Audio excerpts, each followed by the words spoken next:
The fight for our planet, physical and spiritual, a fight of cosmic proportions, is not a vague matter of the future. It has already started. The forces of evil have begun their offensive. You can feel their pressure, and yet your screens and publications are full of prescribed smiles and raised glasses. What is the joy and celebration about? Very well-known representatives of your society, such as George Kennan, say, "We cannot apply moral criteria to politics.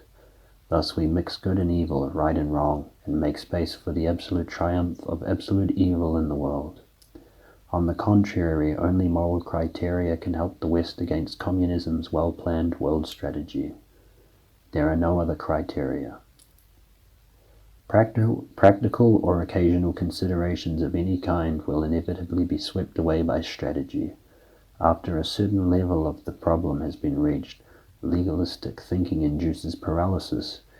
It prevents one from seeing the size and meaning of events.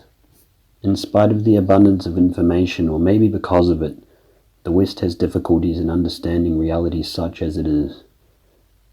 There have been naive predictions by some American experts who believed that Angola would become the Soviet Union's Vietnam, or that Cuban expeditions in Africa would be best stopped by special U.S. courtesy to Cuba.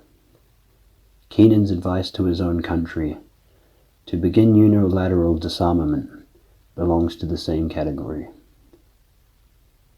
If you only knew how the youngest of the Kremlin officials laugh at your political wizards.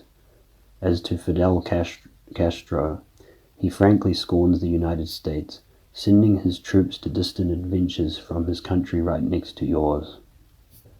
However, the most cruel mistake occurred with the failure to understand the Vietnam War. Some people sincerely wanted all wars to stop just as soon as possible. Others believed that there should be room for national or communist self-determination in Vietnam or in Cambodia, as we see today with particular clarity. But members of the U.S. anti-war movement wound up being involved in the betrayal of Far Eastern nations, in a genocide, and in the suffering today imposed on 30 million people there. Do those convinced pacifists hear the moans coming from there? Do they understand their responsibility today, or do they prefer not to hear? The American intelligentsia lost its nerve, and as a consequence thereof, danger has come much closer to the United States, but there is no awareness of this.